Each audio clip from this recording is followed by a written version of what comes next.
Welcome. Let's take a look now at some of the tradable events to watch out for in the coming week. This is the week starting Monday, the 17th of April. We don't have anything on the corporate calendar, but we do have some economic data out on Monday, which I think could be of interest. It's marginal data, but it is the New York Empire State Manufacturing Index in the States. We'll see mid-afternoon. And also an update on the housing market index. Gets us off to a bit of a slow start, but let me just quickly run through some of the other larger items of information I think would be of interest to many traders out there. Certainly watching what happens around the Aussie dollar.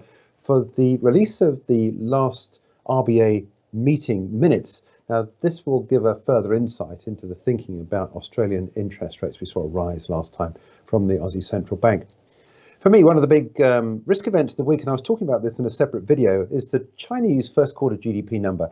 We remember we had the Chinese authorities release the economy from that stringent lockdown around COVID. And since then, there has been an expansion of the economy. We'll see what degree that expansion is. We've just seen some recent good indications coming through from the IMF on expectations for Chinese growth this year. So I was taking a look at that as a risk event for this coming week. We've got industrial production and retail sales as well out in China. UK unemployment rates at 7 o'clock in the morning, and then a little bit later on in the day, we get the economic sentiment coming through from the ZEW in Germany. Let's look at what's happening on the midweek trading session in the UK. We've got a whole long list of what's happening in terms of inflation. There are those that are desperately hoping to see this number pull back from the recent highs. Consumer price inflation has really been holding up, not just on the headline level, but also on the core level as well. Producer prices, retail prices also accompanying that CPI data at 7 o'clock in the morning. And then later on in the afternoon, we get crude oil inventories from the EIA. Let's look at what's going on Thursday, where overnight we get interest rates from the Chinese authorities, then trade numbers out of Germany. Eurozone consumer confidence, this is a flash number, so it could be of interest to those trading euro dollar. We've seen a lot of weakness, of course, recently for the dollar, which has given a boost to the euro. And we've seen levels not seen in 12, 13 months or so for the euro against the US dollar. Talking about the euro dollar trade, weekly jobless claims out at 130 and existing home sales in the States later on in the afternoon. And then rounding off the week on Friday, overnight, this is a midnight release, we get the GfK consumer confidence number out here in the UK. And then at 7 o'clock in the morning, it's the UK's turn to release retail sales. Eurozone, UK, US, S&P Global Manufacturing Services PMI flash data. There's a ton of it around the world. In fact, there's also a Japanese PMI flash data as well out earlier on in the day. Individual Eurozone economies, France, Germany, Italy, Spain, all come through with numbers which could help us trade that foreign exchange pair, the euro dollar. And later on in the day, as we always have every time of the week at 6 o'clock in the evening UK time, we get the Baker Hughes oil rig count. That's a wrap of what we've got in the week ahead. Let's now catch up with Axel Rudolph, IG's chief trading and market analyst, using technical analysis and using the TA skills. Axel, what are you looking at in terms of a chart to watch, which could give us an extra steer on a trade to watch out for? Well, Jeremy, I think the DAX is always very interesting because it moves quite a lot and it's quite volatile. And on Tuesday, as you've just mentioned, we've got the ZEW economic sentiment out for April. And that could give us another boost, perhaps, to push the DAX to a new one-year high.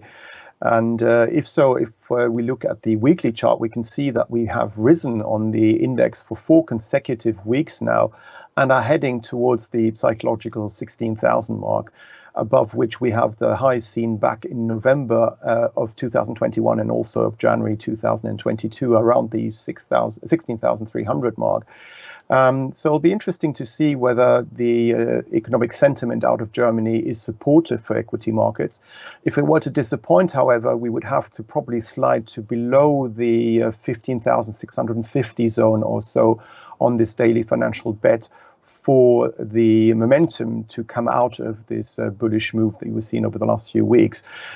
This level basically coincides more or less with the lows seen on Wednesday and Thursday of this week, and also it's just slightly below the early February high.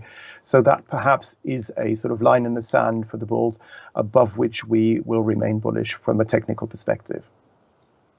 Yeah, interesting call. That's for Germany's ZEW. That's the German DAX. Let's get back to the schedule for next week. As I said, there's nothing in terms of corporate numbers out on Monday worthy of a note. But let's take a look at what's happening on Tuesday, where we start off with the trading statement for the first half from EasyJet, always up there in the big headlines to watch out for IG clients. And then later on in the day, we get numbers out from Goldman Sachs and Bank of America, following on from what's been a pretty good start, I think, can be said for US banking earnings, with JP Morgan Chase, Citigroup and Wells Fargo all producing numbers that have seen those stocks lift in the early part of Friday's trade.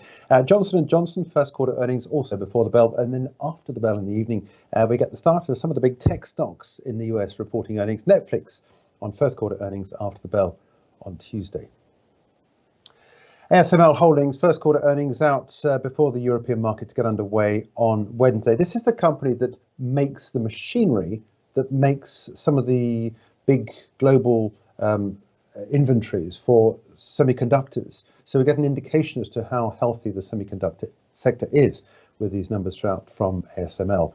Tesla, after the bell in the evening, comes through with first quarter earnings. We also get numbers out from Alcoa, IBM, and Morgan Stanley, rounding off the banking sector.